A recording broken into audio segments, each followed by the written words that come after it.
Okay, so before I start, just because I'm curious, how many of you read the Torah portion this week at home?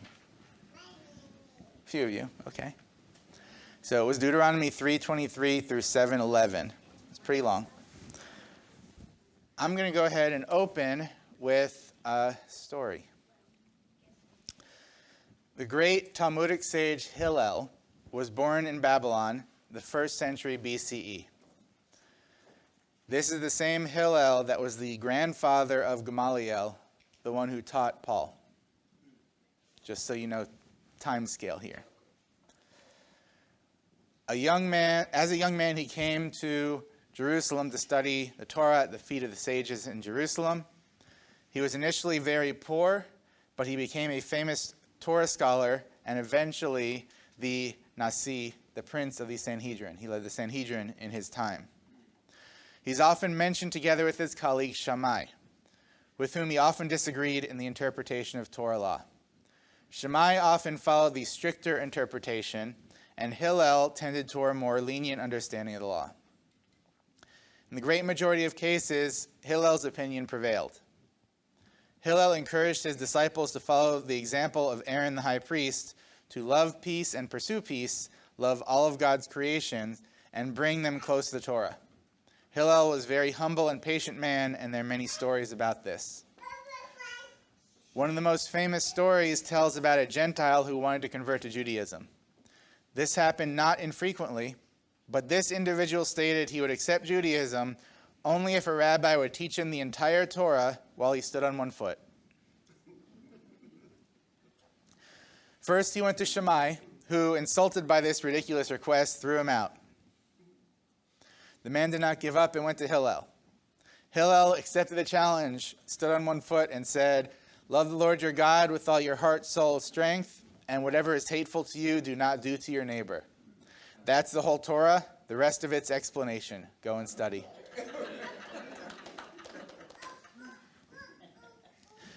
Now, if you read all of the teachings of Yeshua, Yeshua taught nothing new, and whenever anyone came to ask him a question, almost always they were quoting either Hillel or Shammai, and they were asking him, who's right?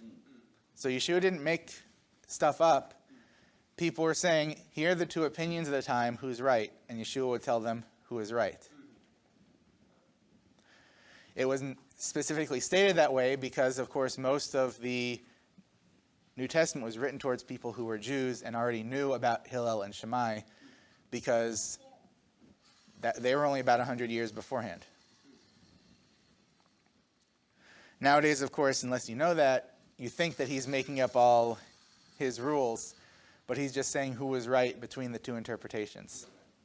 And sometimes he agreed with Hillel, and sometimes he agreed with Shammai.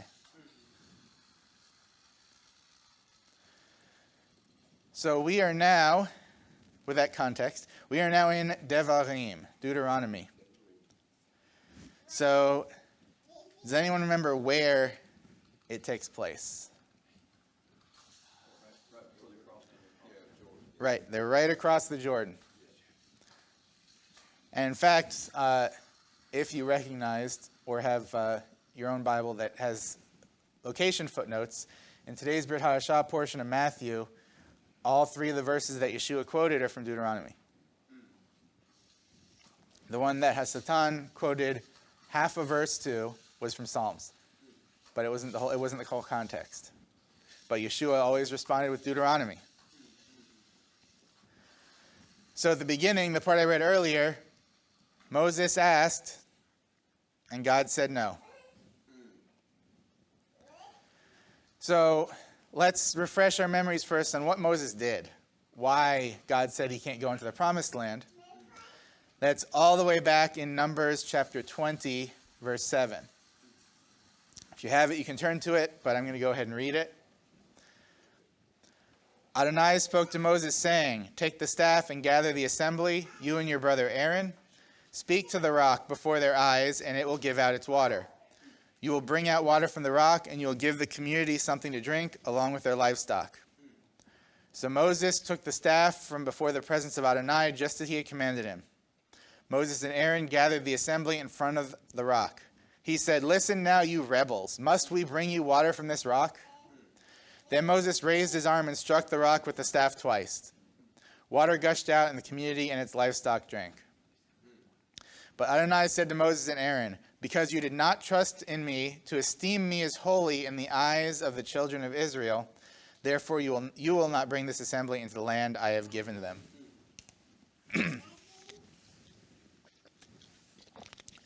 God was trying to make Moses do a prophetic action. The water from the rock both times were supposed to be a messianic prophecy. First, Messiah was struck and gave life. When he comes back, he speaks and gives life. It was supposed to be a messianic prophecy, but Moses let his temper get the better of him. And if you read carefully through it, you'll find throughout the Torah, Moses did have a temper problem. It's what got him in trouble in the very first place in Egypt. Remember when he killed the Egyptian instead of doing anything else? He did have a temper problem. And he reached his point that he couldn't control himself. And that's because he couldn't control himself, and in doing so, he ruined God's attempt at making a prophecy to the people. That's why he was punished. It wasn't only disobedience. It was he lost his temper in front of the whole congregation of Israel and changed what was going to be a prophetic moment. Did Moses know it was going to be prophetic? No. Did he have to know this? No. We don't always need to know why for obedience. Sometimes God says why. Sometimes he doesn't. But we don't have to know why all the time for obedience. And as I read the part earlier, in fact, Moses kept continually begging God to change his mind. And eventually at this parsha, God said, "Enough, don't ask again. My mind's not going to change." This happened another time in 2 Corinthians chapter 12. Paul said that he repeatedly asked God for something and repeatedly was told no. "So I would not exalt myself. A thorn in the flesh was given me, a messenger of Satan to torment me, so I would not exalt myself. I pleaded with the Lord 3 times about this, that it might leave me. But he said to me, 'My grace is sufficient for you, for power is made perfect in weakness.'" After 3 times, he got the hint. "Therefore I'll boast all the more gladly in my weakness, so the power of Messiah may dwell in me. For Messiah's sake then I delight in weakness, insults, in distress, and persecution, and calamity. For when I am weak, then I am strong." We still don't know what the thorn of the flesh was, just that there is something that bothered him physically that he kept asking God to remove. And God said, "No, it's there for a purpose." God is our healer, but if he has a purpose for something, he'll keep it there for his purpose. And in fact, in this case, God said the purpose. The reason why was because he wanted Paul to be a living example that physical strength is not required for godly strength.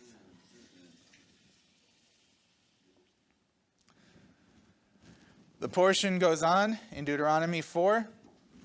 I'm going to read this part. 4, chapter 1 and 2. It said, "Now, O Israel, listen to the decrees and ordinances that I teach you to perform, that you may live.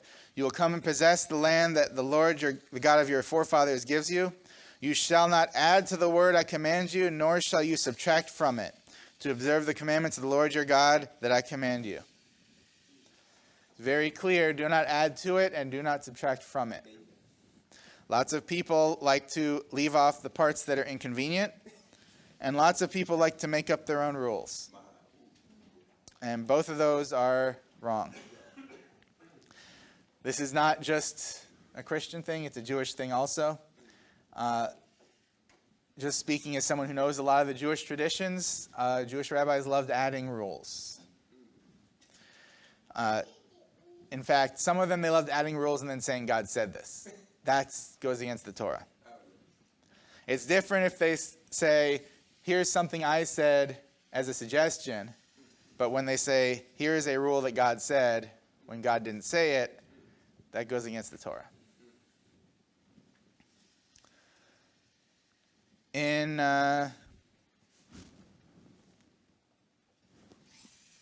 I write down the wrong? I wrote down the wrong verse there.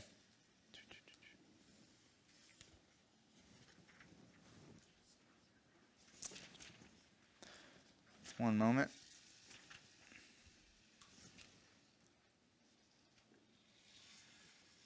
Wrote down the wrong verse reference. I gotta find it.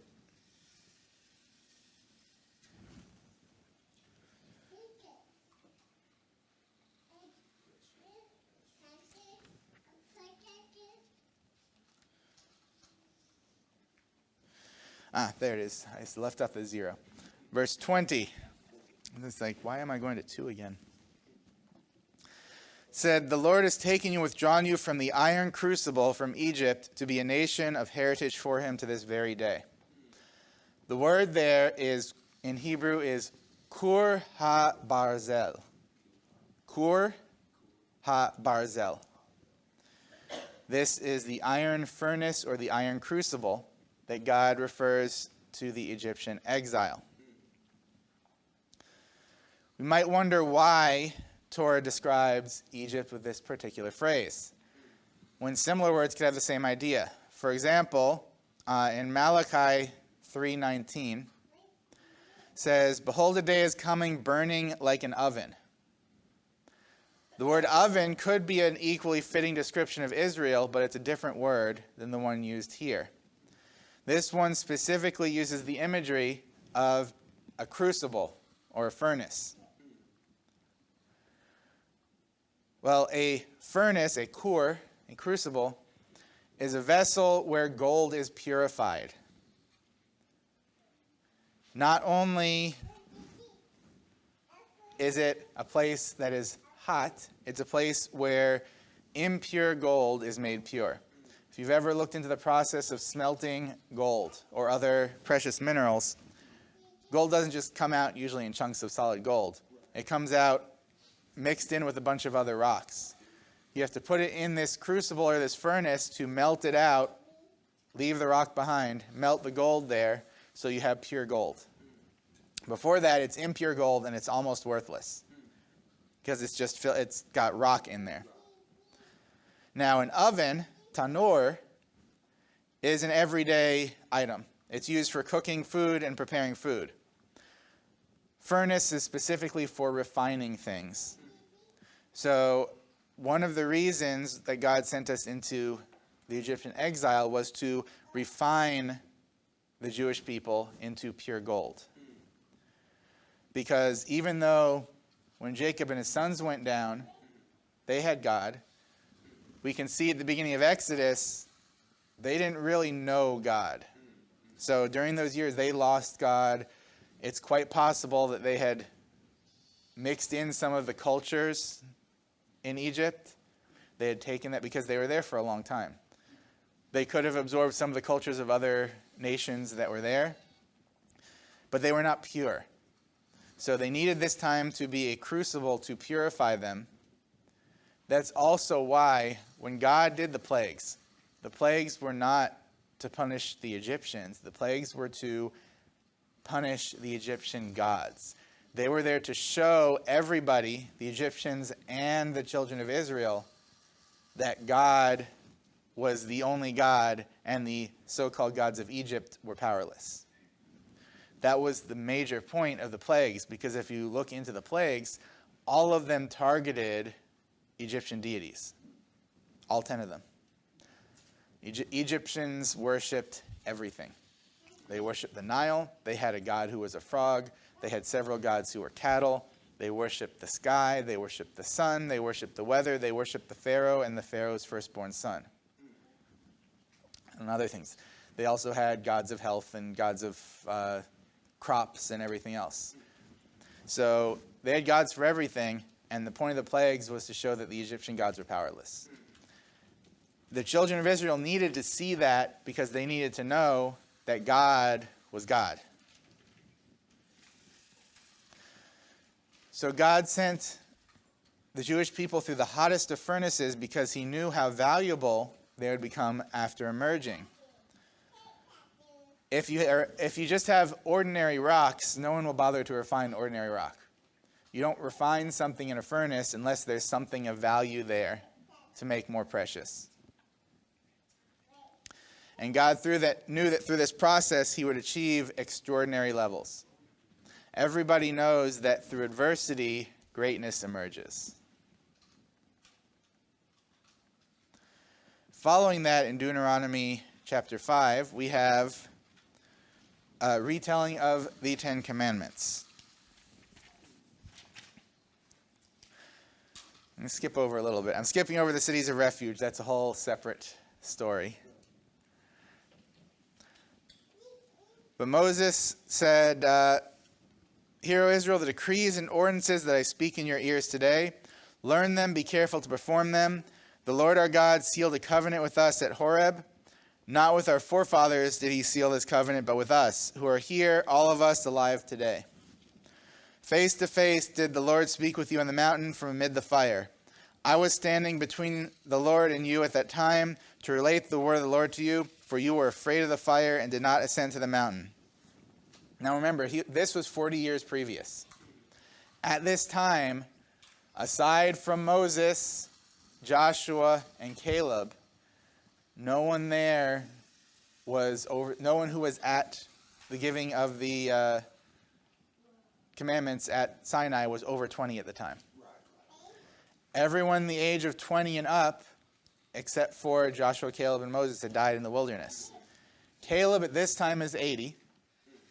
Joshua is 60. So, and nobody else is over the age of 60, except for Moses, Caleb, and Joshua. Also, if you want to know, if you ever wonder what it's like to be 80 years old, just look at what Caleb did. He went on his own personally to conquer a city because God promised him that city. And he said, God promised it to me. I don't care if I'm 80, I'm going to do it. And he conquered the whole city alone.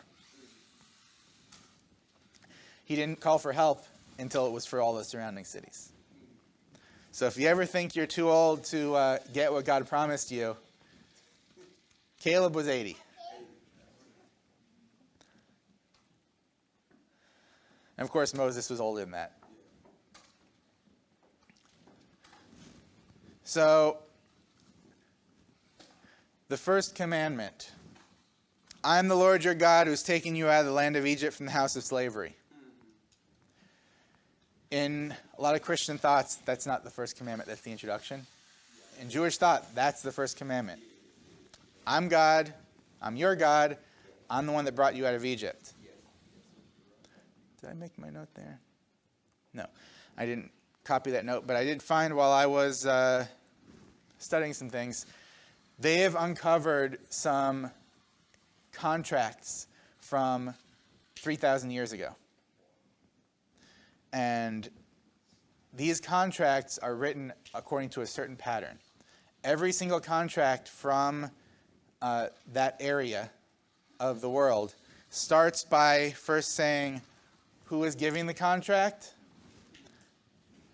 and why you should pay attention to them, why you should do this. That's given right here in the first commandment. I'm the Lord your God, and what did I do for you? Took you out of the land of Egypt from the house of slavery. And what follows are the stipulations. But that first commandment, it gives who God is and what he has done, in case anyone forgot.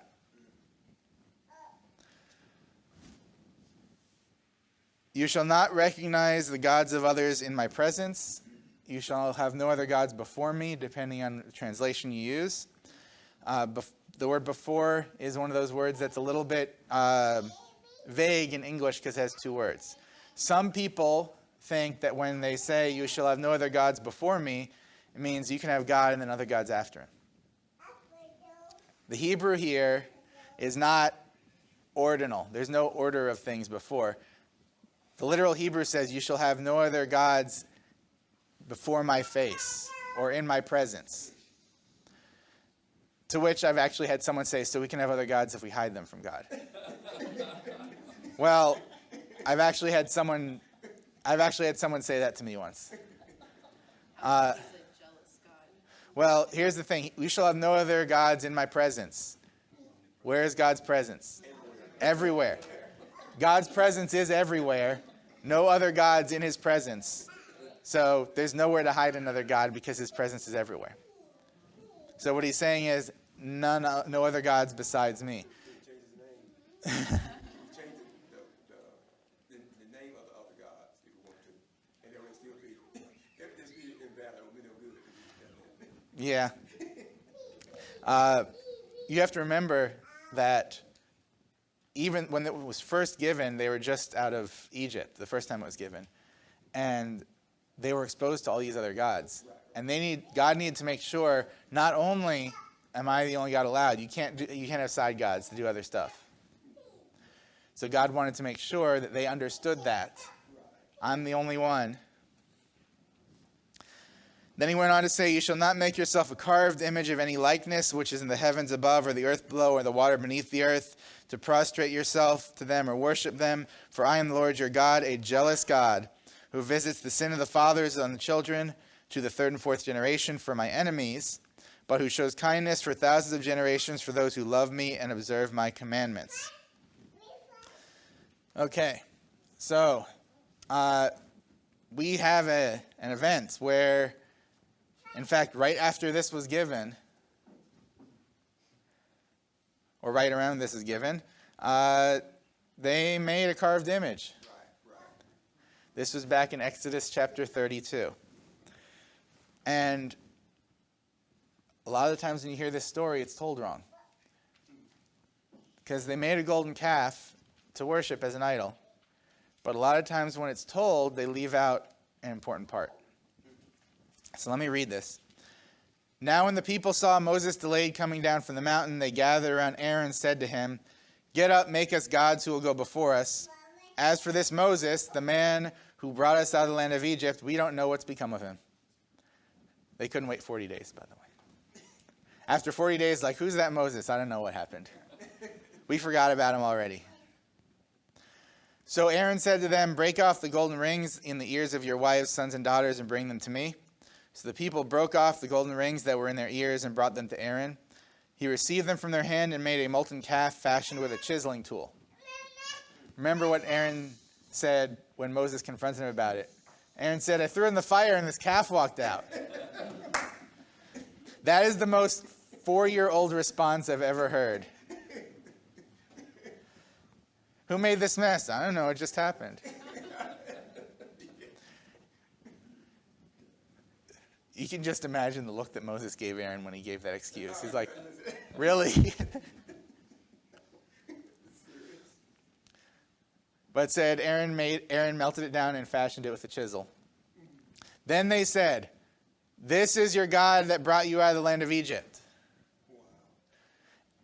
And Aaron said, as he built an altar before it, tomorrow will be a feast to Yud-Heh-Vav-Heh. Wow. They didn't make a new God. They said, we can't see our God. Give us one we can see. So he made the golden calf, and they said, that's what God looks like. Wow. They weren't worshiping another God. They were worshiping an idol to God. Wow. So this isn't just don't worship other gods. This is don't even make a carved image out of me. That's part of what that commandment was. So that's important to understand is they weren't going after other gods in that particular case, but they were worshiping a man-made representation because they couldn't understand it, and rather than try to understand it, they brought him down to the level of false gods. And that's definitely bad. Don't try to put God down to another level. It's like you occasionally hear that some people will sit in their desk and have a little box and say, this is the box where I keep God. Everything about God's in this box. Anything outside the box I don't get. So some people are like that. They can't comprehend outside their little box. But you can't put God in a box. He's a little bit bigger than a box. Just a little. Everywhere. You shall not take the name of the Lord your God in vain, for the Lord will not absolve anyone who takes his name in vain. This is explained several different ways. Some people say, now, what I don't think this means don't curse. Foul language is something else, but that's not what this is talking about. Some people say don't use God's name for a vow that you're not going to keep. Because if you do that, you put God's name on a vow that you're not going to keep, you just made God's name worthless. Because you just said, I'm not keeping this vow that I put God's name on. That's how much I think about this name I put on it. In general, you can also expand this onto, if you're out there in God's name, and people know that you're there in God's name, don't act in a way that makes God's name look bad. Amen. That also is using his name in vain. If you are there acting in God's name and you do things that make his name look bad. Because that drives other people away from him by his name. So it's a little bit more than just they don't speak his name. It's don't make his name worthless. Because once you start doing that, it's a lot harder for anyone who has heard the name being made worthless to now believe in him. Because they now have experiences, well, this person said they believed in God, but then they're worse than the rest of the world. I have unfortunately come across a lot of people who are driven away from being a believer because of that. Because people that said that they were believers acted in a very worldly manner, worse than the rest of the world. And they said, well, if this is what the believers in God are like, why do I want to be part of that? And it's driven them away. That's taking God's name in vain. Is that a question or just a... Where I live at, they got a snake handler assembly. Oh, the snake symbol? They got snake handlers. Right. What's the Right. So I don't have it the exact point. There's that plague, and God told Moses, make a statue of a snake and raise it up, and anyone who looks at it. First of all, it says, don't make a likeness to prostrate and worship it. God didn't say to worship it, he said look at it. Second of all, if you read forward in somewhere in Chronicles, it said that people started to worship it because they kept the snake. And it was during Hezekiah's rule. As soon as he found out people started to worship it, he had it smashed. It had been sitting in the treasury of the temple from the time of Moses to the time of Hezekiah. But as soon as people started to worship it, Hezekiah said, and had it destroyed. It didn't matter that it was made for a right purpose. It was not made to be worshipped. Right. God just said to look at it, not to worship it. So that was what happened there, is it was not meant to be an idol to be worshipped. And as soon as it was worshipped, Hezekiah did the right thing and had it destroyed. One thing you have to understand also is that during some of the later times, because the temple had carvings. The temple had carvings of cherubim. It had, there were lions and things like that. And that was fine as decoration, as part of the temple. But some people started to pray and worship the little carvings in the temple. And that's when it went bad. Can I ask, does that kind of come back to the different rabbis' interpretation? Mm-hmm. One could say strictly, well, just don't make it. And the other would say, well, it's the intent. It's what it becomes in the intent of your heart. Does it become an idol? Does it become Right. something you're worshiping? Because anything can become an idol. Right. I can put a brick on the table and say that's an idol, because some people would do that. Anything you worship is going to be an idol. And in fact, anything that you put as more important to God becomes an idol. For some people, it's television. Some people, television's an idol. For some people, their favorite speaker, their favorite preacher is an idol. There's some people that will follow the word of their favorite preacher and then not follow the word of God. And he becomes their idol. So think of an idol as anything that you decide to put above God.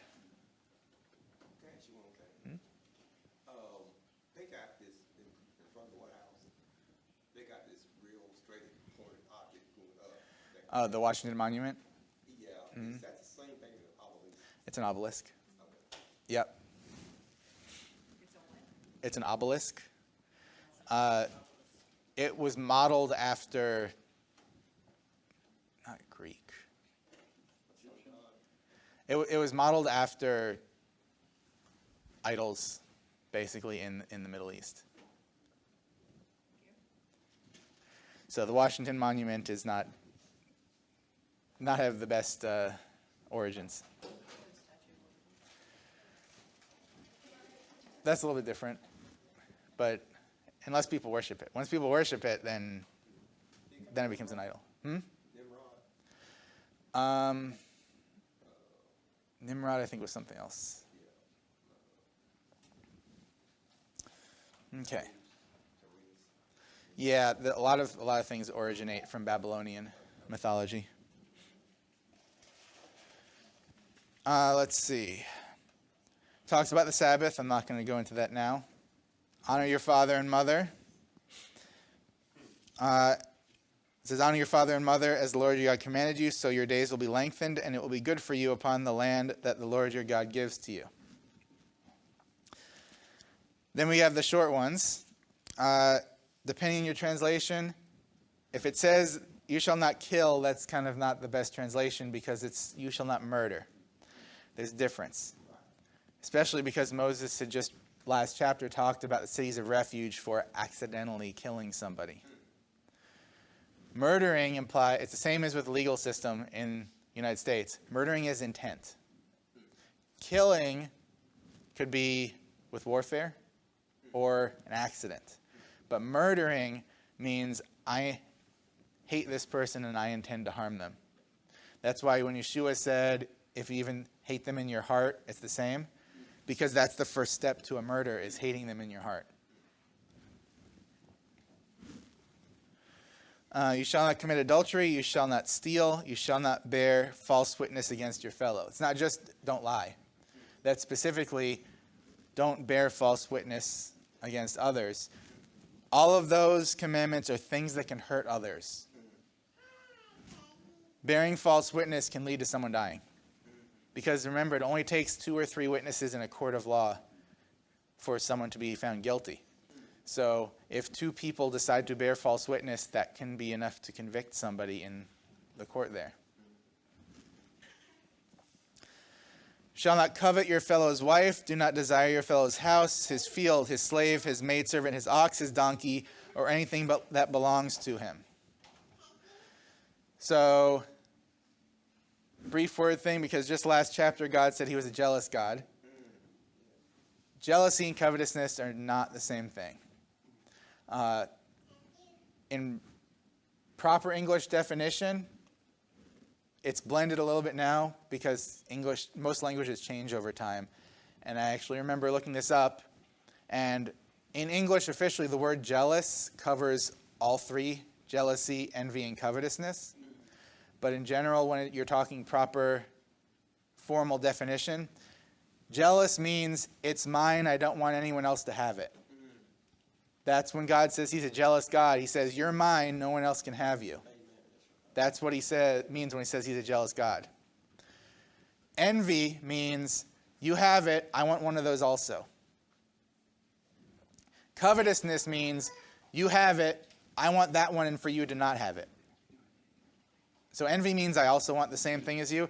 Covetousness, covet something means you have something I want to take it from you. So again, that is another commandment against something that will hurt others. There's a whole much longer thing about how the first 5 commandments are dealing with God and the second 5 commandments are dealing with man. And there's a whole separate teaching on why honoring your father and mother are counted in the ones for God. Because that's the 5th one. But that's an entire other story.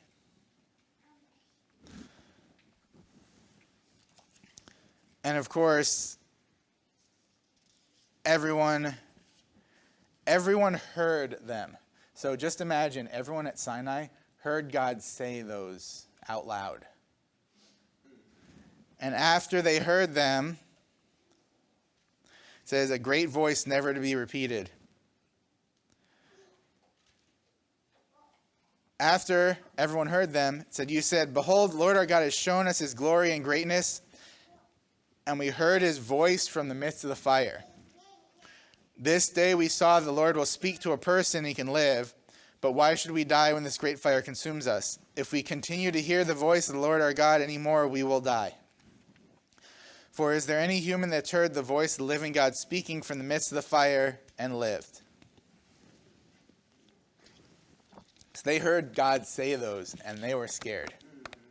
They said, okay, we can't take hearing his voice directly anymore. Moses, go listen to him and write down what he said, because we can't take it anymore.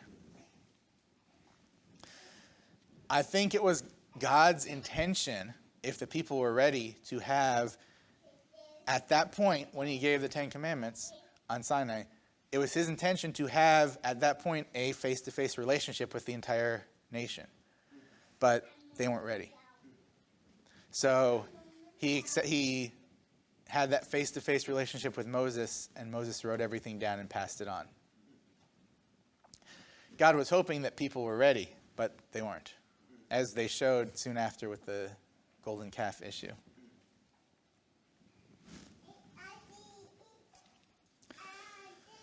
Let's see.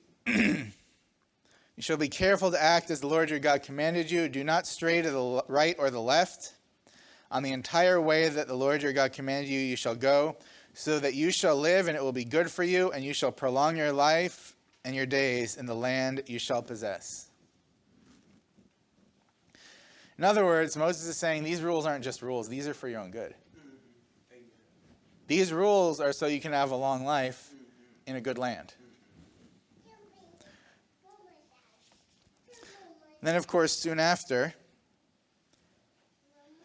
we have something we said earlier today. Deuteronomy 6, 4 through 9 is the Shema. So if you ever wondered where that was from, the Shema and the V'ahavta are Deuteronomy 6, 4 through 9.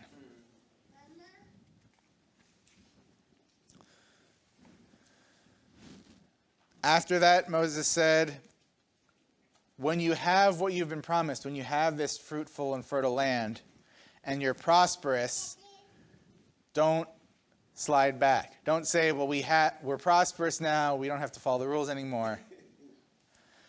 Or don't forget how you got there.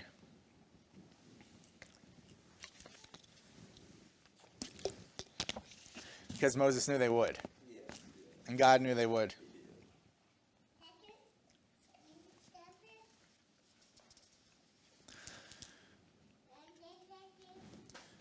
Then he said, you shall not test the Lord your God, which is what Yeshua said, as you tested him at Massah. Massah was the first water from the rock instance. When everyone complained and they said, well, why'd you bring us here to die? We should have gone back to Egypt. At least we had water there. That was putting God to the test, because they said, that was one of many times they said, well, God brought us out to die. What's up with that? They had no faith.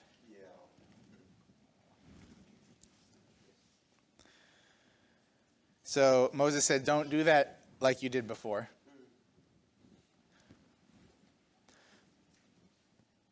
Soon after that, we have something that, depending on how you do Passover, you may recognize. Deuteronomy 6, 20 through 25. If your child asks you tomorrow, saying, what are the testimonies and decrees and the ordinances that Hashem, our God, commanded you? If you remember from Passover, there's a segment that talks about the 4 sons. This is the wise son. He says, well, first of all, he says, Hashem, our God, the Lord, our God. What did our God tell you? Tell me all the details.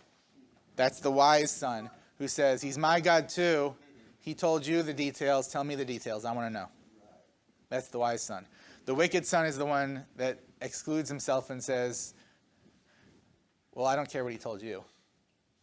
The simple one is the one that said, what's all this? I don't get it. And then there's the one who was too young to know how to ask a question. And you start for him. Those are the 4 sons in the Haggadah.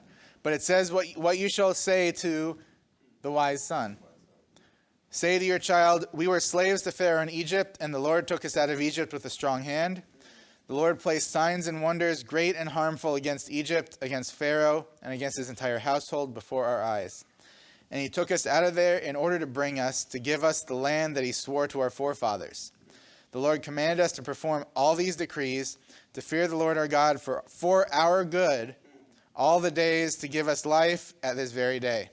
And it will be a merit for us if we're careful to perform the entire commandment before the Lord our God as he commanded us. That is what you're supposed to teach your children. Because, excuse me, because previously it said to teach the commandments to your children.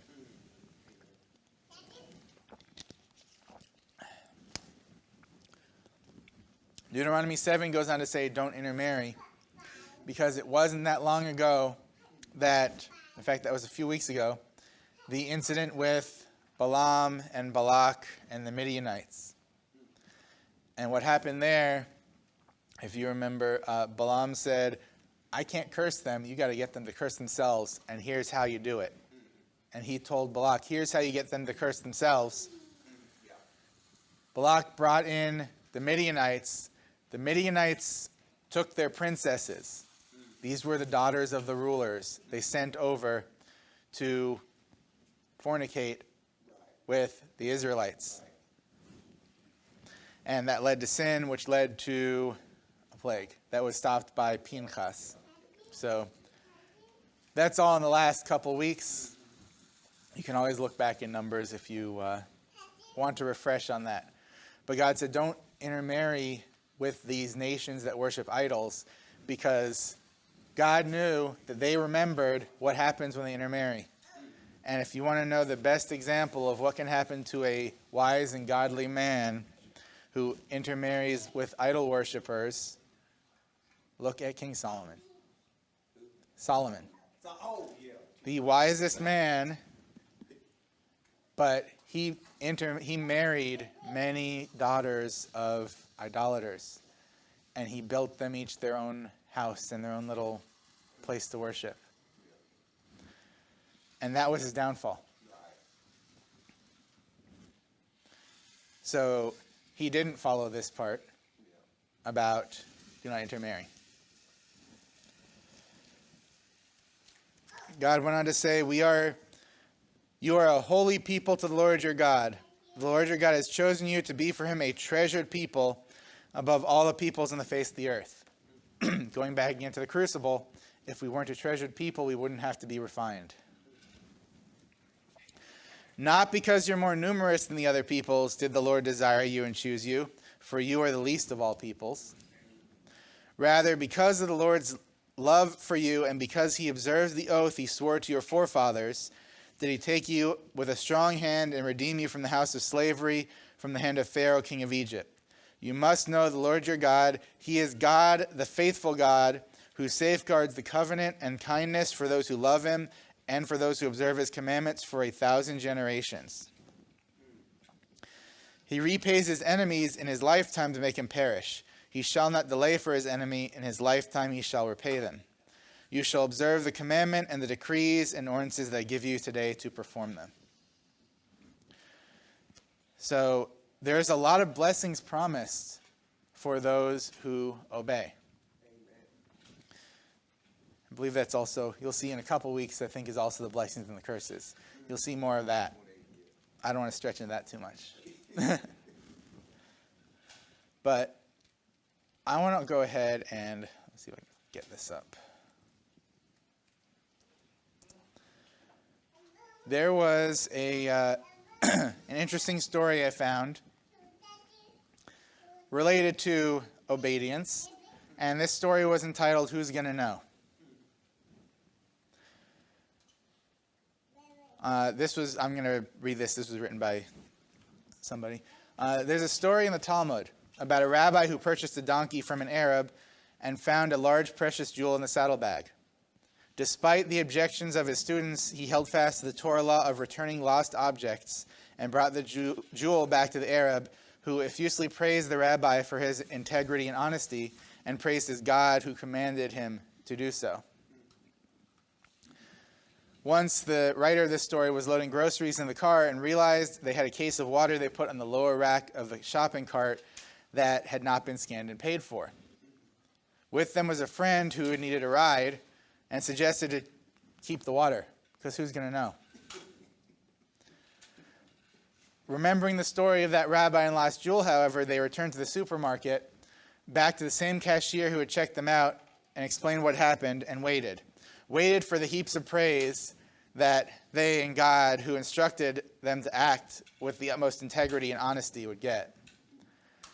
Instead, the cashier wordlessly and without so much as changing the expression on her face, scanned the case of water and waited for them to slide their card.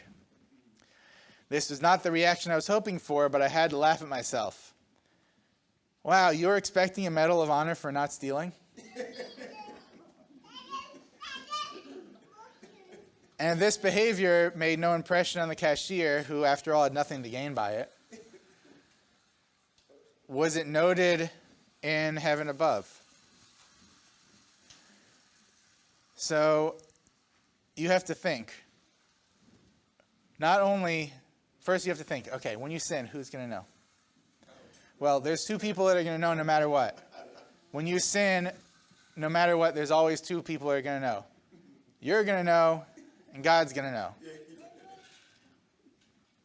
Those are the two most important people to know if you sin. So, while you may hope that somewhere someone will notice whenever you do the right thing, if you're driven by the need for external recognition, you're vulnerable and can be inconsistent. Because if your motivation is you want to be rewarded, that's going to mess you up, because your motivation should be for obedience. How many people thought this way? Whenever possible, try to make way for drivers who need to get into your lane or make turns, sometimes incurring the anger of drivers behind you by holding up traffic. But when that driver fails to give that little wave, do you feel used? You shouldn't. Because you shouldn't be doing good things to get acknowledgement from other people. You shouldn't think, I was nice for nothing. That's not a good way of thinking. So, as another story along for that, there was someone that Yeshua talked about that I accidentally closed. Let me see if I can find it. Who did the right thing and then was upset for not getting extra reward from it. Where is it?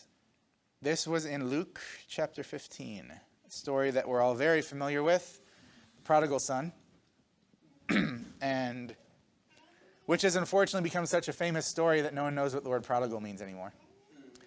Prodigal means you spend a lot of money on useless stuff. That's why that son was the prodigal son. He wasted all his money on junk. But we're not looking at him, we're looking at the brother. The older son was in the field, and as he came near the house, he heard music and dancing, and called out to one of the servants and began to ask what it could be. The servant said to him, "Your brother has come, and your father has killed the fattened calf because he got him back safe and sound." But the older son was angry and didn't want to go in. So his father came outside and pleaded with him. But he answered and said to his father, "So many years I've slaved away for you, not once did I ignore your order. Yet you've never given me a young goat so I could celebrate with my friends. But when this son of yours came, the one who squandered your wealth with prostitutes," notice it's not my brother, it's your son. "The one who squandered your wealth with prostitutes, for him you killed the fattened calf." The father said to him, "Son, you're always with me, and everything that is mine is yours. But it was right to celebrate and rejoice, because this brother of yours was dead, but has come back to life. He was lost, but is found." There's another story also, didn't remember to look it up, but when the rich man went and said, "Go look for people to work in the fields. Go look in the morning and say, offer to pay them a denarius for the work. Go look at noon. Offer them, pay them a denarius for work. Go look at 5 p.m. Offer to pay them a denarius for work. At the end of the day, the people that started work in the morning said, well, the people that worked for an hour are getting a denarius. I deserve more because I worked more, right? But they got what they were promised. And they're only upset because they weren't doing it because they were supposed to do it. They were doing it because they thought they were going to get a better reward than others. Don't try to obey for the reward. You're going to get rewarded for obedience, but don't obey for the reward. You shouldn't be getting extra, don't expect to get extra rewards just for doing what you're supposed to do.